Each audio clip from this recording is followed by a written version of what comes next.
तो देखिए फ्रेंड्स, यहाँ पर हमारी जो दीवार है काफ़ी ज़्यादा हद तक ख़राब हो चुकी है यहाँ से, और यहाँ पर तक पीछे भी है। तो यहाँ पर पूरी हमारी जो दीवार है ना वो ख़राब हो गई। ऊपर वालों का वहाँ पर वॉशरूम है, तो उनके वॉशरूम से लीकेज है, तो वो पानी आ रहा है दीवार में। और हमने हमारे जो नेबर है उनके ओनर को हमने बुलाया था और दिखा भी दिया है प्लम्बर को बुलाकर। तो प्लम्बर ने कहा है कि यहाँ से घड़ी हटाकर इस दीवार को सुखाना है।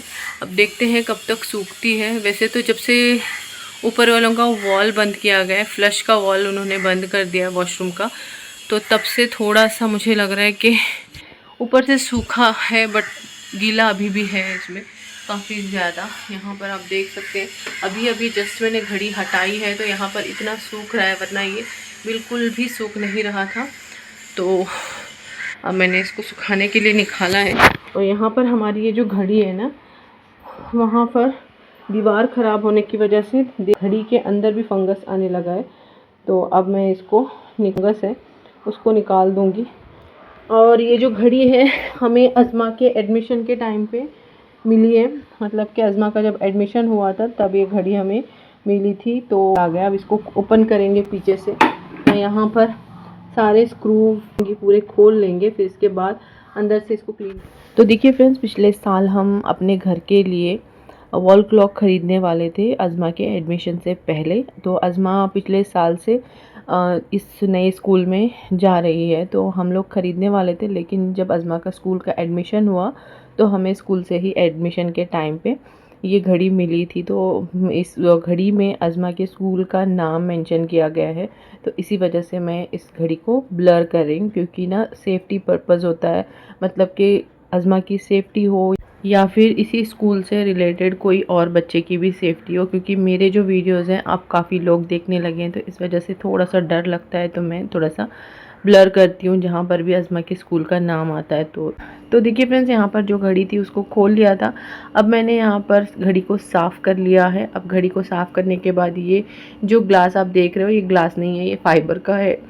तो अब इसको लगाएंगे, फिर इसके बाद इसका कवर ऊपर से चढ़ाकर इसके स्क्रू इसको लगा देंगे। तो स्क्रू टाइट करके हमारी जो घड़ी है वो तैयार हो जाएगी इस तरह से।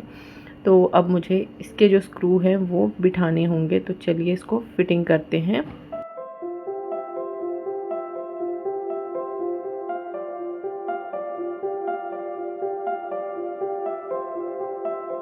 फ्रेंड्स, यहाँ पर फाइनली हमारे घर में आज आई है किंगफिश, और काफ़ी दिन से मुझे इस मच्छी का इंतज़ार था। जैसे ही हसीनापा ने कहा कि कल हमने वो खाया, तो फिर मुझे लगा कि हमें भी मंगाना चाहिए। तो जैसे अज़मा के पापा को पूछा तो उन्होंने कहा कि हाँ मंगवा लेना। तो नेक्स्ट डे हमें हसीनापा के हस्बैंड ने ये मच्छी ला कर दी है, और बहुत ज़्यादा फ्रेश है मच्छी हमें मिल गई है। तो यहाँ पर मैं फ्राई कर रही हूँ। तो फ़िलहाल तो अब यहाँ पर मच्छी फ्राई हो रही है। यहाँ पर अभी कड़ी मैंने गोवा की स्टाइल में बनाई है, जो गोवा में बनती है। तो ये गोवा की कड़ी है, वैसे उसमें ना ऑयल नहीं डाला जाता, बट मैंने यहाँ पर थोड़ा सा ऑयल का यूज़ किया है। और कड़ी जब भी हम बनाते हैं तो थोड़ा सा ऑयल डाल लेते हैं। गोवा की जो कड़ी होती है उसमें ऑयल नहीं डाला जाता। तो बस अब यहाँ पर इसको पकने देते हैं थोड़ी देर, और हम पकाएंगे। अच्छा, जितना अच्छे से कड़ी पकेगी उतनी टेस्टी होगी।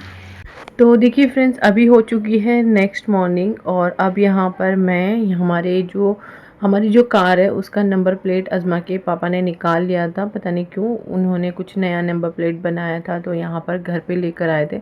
ये शायद मुझे लगता है कि ये जैसे थर्माकोल जैसा होता है वैसा हल्का वाला, पता नहीं इसका कौन सा मटेरियल है, मुझे नहीं पता। तो ये हल्का सा था, और जैसे ही कार से अज़मा के पापा ने निकाल लिया था तो उन्होंने सोचा था कि हमारे घर के मेन डोर पर टेम्पररी एक नेम प्लेट होना चाहिए। काफ़ी दिन से वो बोल रहे थे, तो लाकर भी उन्होंने काफ़ी दिन पहले रखा था, और इसको टाइम उनको मिल नहीं रहा था। वैसे तो ये ऐसा करने वाला काम नहीं था, मतलब कि मैं इसको पेंट करके टेम्पररी बना रही हूँ, लेकिन उन्होंने सोचा था कि इसके ऊपर स्टिकर लगा कर लेकर आने वाले थे, लेकिन उनको टाइम नहीं मिल रहा था और रखे रखे ऐसे ही रह गया था। मैंने सोचा कि चलो आज मुझे टाइम मिला है तो मैं कर लेती हूँ और मेरी थोड़ी सी क्रिएटिविटी दिखा देती हूँ। और ये नेम प्लेट हम लोग इसलिए लगा रहे हैं क्योंकि हमारे घर पे जब भी ब्लिंकिट या फिर ज़ोमैटो स्विगी से कुछ भी पार्सल आता है तो हमारे घर के अपोजिट में जो घर है, जो हमारे नेबर हैं, उनके घर चला जाता है और उनके घर में एक बहुत ज़्यादा एज हुए हुए एक लेडी रहती हैं, जिनको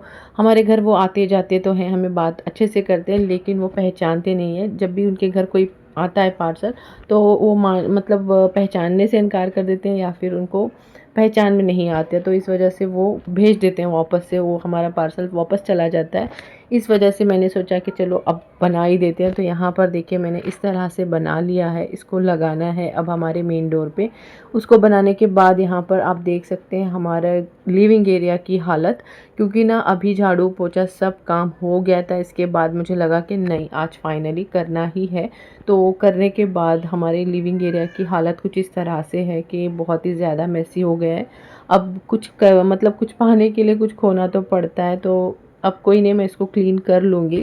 थोड़ा सा टाइम लगेगा बट हाँ, क्लीन कर लूँगी। तो देखिए यहाँ पर मैंने डबल टेप से कुछ इस तरह से स्टिक कर दिया है, हैंग नहीं कर सकती थी इस वजह से स्टिक कर लिया है। तो देखिए फ्रेंड्स, हो चुकी है नेक्स्ट मॉर्निंग और अज़मा के पापा का बड़ा मन कर रहा था कि रामनगर में जो ब्रेड ऑमलेट हम खाते हैं वो खाने का, तो इस वजह से मैंने उनके लिए बना दिया है। झाड़ू मैंने लगा दिया है, पोछा लगना बाकी है, तो यहाँ पर अभी मैंने रखा है सारी चीज़ें रेडी। तो चलिए, तो देखिए फ्रेंड्स, 2 दिन अभी हमारे घर जो हमारी हाउस हेल्प है वो नहीं आने वाले, तो इस वजह से यहाँ पर झाड़ू मैंने लगा दिया था, अब पोछा लगा रही हूँ। तो धीरे धीरे अब सारे घर को पोछा लगा देंगे, क्योंकि ना जब हाउस हेल्प नहीं होते तो पूरे घर के काम करना कैसे हम मैनेज करें नहीं समझ में आता है, फिर भी अब करना तो है।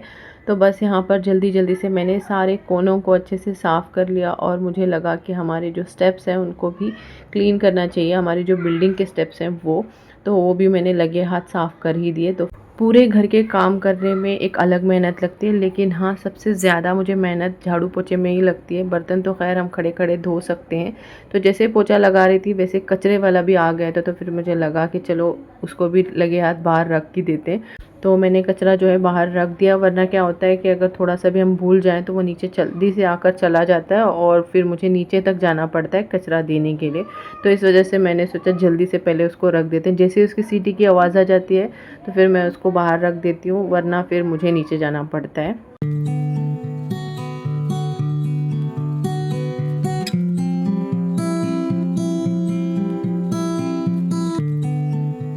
झाड़ू पोछा हमारा लग गया है, काफ़ी अच्छे से घर नीट एंड क्लीन हो गया है। बस यहाँ पर कपड़े हैं तो इन कपड़ों को निकाल कर घड़ी कर, बर्तन हैं और थोड़े बर्तन मैंने सुबह सुबह धो दिए थे जब अस्मा स्कूल जा रही थी, 6:30 बजे मैंने धो दिए थे, वो भी हो गए हैं। यहाँ पर ना दाल और चावल चढ़ा दिया, पानी में डालकर रख दिया था ताकि जो भी पानी एक्सेस है वो निकल जाए। और इसके मैं कोफ्ते बनाऊंगी, क्योंकि अज़मा की फरमाइश है कोफ्ते की, जो हल्की सी ड्राई ग्रेवी बनाऊंगी। धनिया और पुदीना साफ़ भी कर लेना है। तो चलिए जल्दी जल्दी से सारे काम निपटाते हैं। तो देखिए फ्रेंड्स, जैसे ही शाम हुई तो यहाँ पर हमारे घर टिफ़िन आया है। तो ये है पाव भाजी। तो यहाँ पर पाव और भाजी आई है मुंबई के स्टाइल में, और हमारे घर पाव भाजी आई है फ़रदीन के ससुराल से, क्योंकि जब हमने 11वीं शरीफ की थी तो हमने भी उन्हें टिफ़िन दिया था, तो वही टिफ़िन वो अब हमें दे रहे हैं। और शाम के टाइम पे अचानक से पाव भाजी आई, तो अब हम सब मिलकर पाव भाजी खा रहे हैं। अभी देखिए सुबह के बज रहे हैं 9:20 हो रहे हैं, और फ्रेंड्स आज है ट्यूसडे और सुबह के बज रहे हैं 9:15, और सुबह अज़मा स्कूल जा चुकी है। 6:45 बजे वो जैसे स्कूल गई तो मैंने अपना काम शुरू कर दिया था, क्योंकि मुझे काफ़ी दिन से हमारी जो अलमारियां हैं उसको क्लीन करना था। काफ़ी दिन से सोच रही थी, और जब भी डेली कपड़े घड़ी होते थे, फोल्ड होते थे, तो मतलब जब आपकी अलमारी सही से सेट ना हो तो आपका भी मन करता है कि उसको ऐसे ही फेंक दो। तो मैं फ़ोल्ड तो कर रही थी अपने कपड़े, हमारे जो कपड़े हैं वो फ़ोल्ड कर रही थी, घड़ी कर रही थी, बट उसको सही से नहीं लगा रही थी, जैसे थे वैसे ही फेंकती चली जा रही थी। कल मुझे मतलब बहुत ज़्यादा ऐसा इरिटेशन हो रही थी कि मैं कब अपनी अलमारियों को साफ़ करूँगी, कब हमारी अलमारियाँ साफ़ होंगी, कब मैं सारी चीज़ें सही से देखूँगी।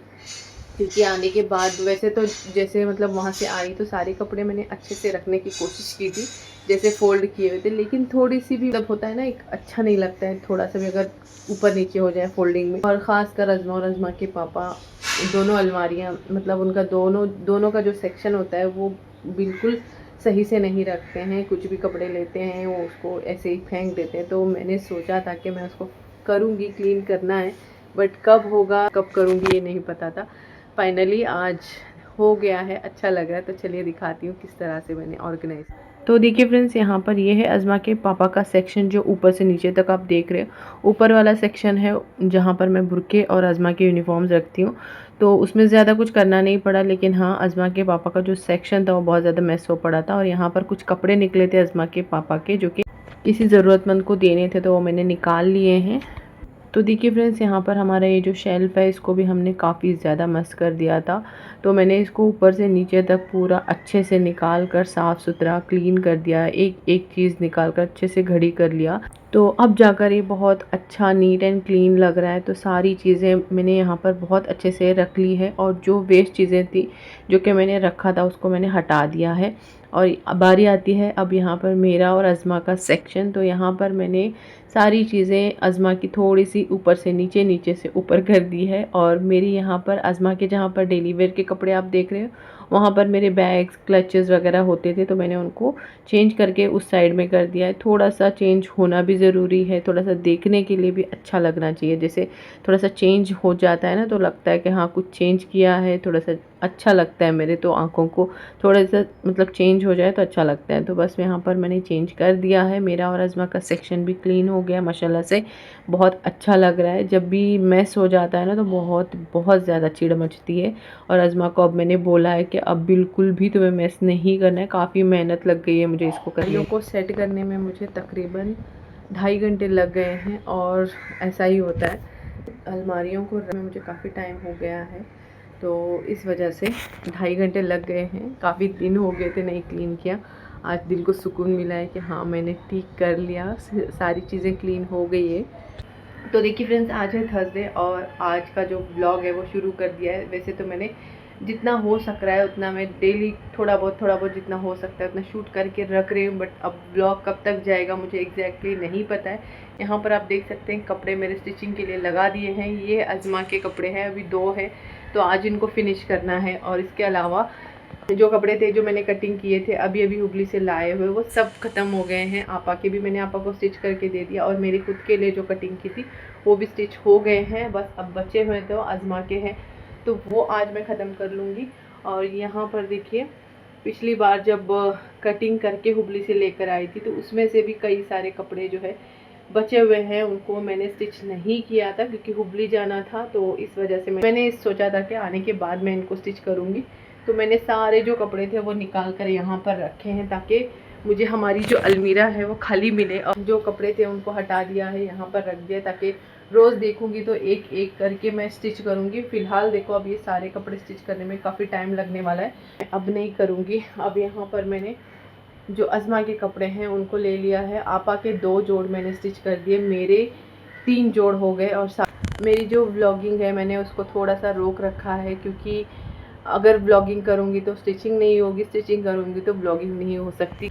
तो देखिए फ्रेंड्स, यहाँ पर मैंने मेरे और अज़मा के जो कपड़े हैं वो स्टिच कर लिए हैं। मेरे लिए मैंने 2 कुर्ते इस तरह से अम्ब्रेला टाइप में मैंने रेडी कर लिए हैं। अज़मा के लिए भी मैंने एक कुर्ता रेडी कर दिया है, जो कि माशाल्लाह माशाल्लाह बहुत ही ज़्यादा अच्छा लग रहा है। अज़मा को बहुत ही ज़्यादा पसंद है। अब तो उसका ये मोस्ट फेवरेट कुर्ता बन चुका है। उसने कहा है कि उसको और कपड़े लाना है और इसी तरह से स्टिच करके देना है। और यहाँ पर मैंने ख़ुद के लिए कुछ इस तरह के जो कपड़े हैं वो स्टिच कर लिए, क्योंकि मुझे इसी तरह से ही चाहिए था। जब मैं कपड़ा ख़रीद रही थी तभी मैंने सोच लिया था, तभी दिमाग में इमेजिन कर लिया था मुझे किस तरह से स्टिच करना है, क्या पैटर्न रहेगा। मैंने पहले ही सोचा था मुझे अम्ब्रेला पैटर्न ही बनाना है, लेकिन थोड़ा सा उसमें कुछ सिमिलर चेंजेस होंगे। तो यहाँ पर मैंने सिमिलर चेंजेस यही किया है कि स्लीव्स में थोड़ा सा एक ब्लैक वाला जो देख रहे हो उसकी लेंथ लंबी रखी है, जो ग्रीन वाला है उसका थोड़ा सा लेंथ कम रख दिया है। इसी में मैंने थोड़े से चेंजेस कर लिए, बाकी तो सेम है। बस आपको कैसे लगे ज़रूर बताना। और चलिए मैं इस ब्लॉग को यहीं पे ख़त्म करती हूँ। उम्मीद है कि आपको मेरा ये ब्लॉग पसंद आया होगा। अगर थोड़ा सा भी पसंद आया तो प्लीज़ एक लाइक कीजिएगा, ज़्यादा अच्छा लगा तो सब्सक्राइब करके सपोर्ट कर लीजिएगा। अपने फ्रेंड्स एंड फैमिली के साथ शेयर ज़रूर कीजिएगा, मुझे मोटिवेट करने के लिए कमेंट कीजिएगा। तो चलिए मिलते हैं एक नए ब्लॉग में नई एनर्जी के साथ। तब तक के लिए अल्लाह हाफिज़।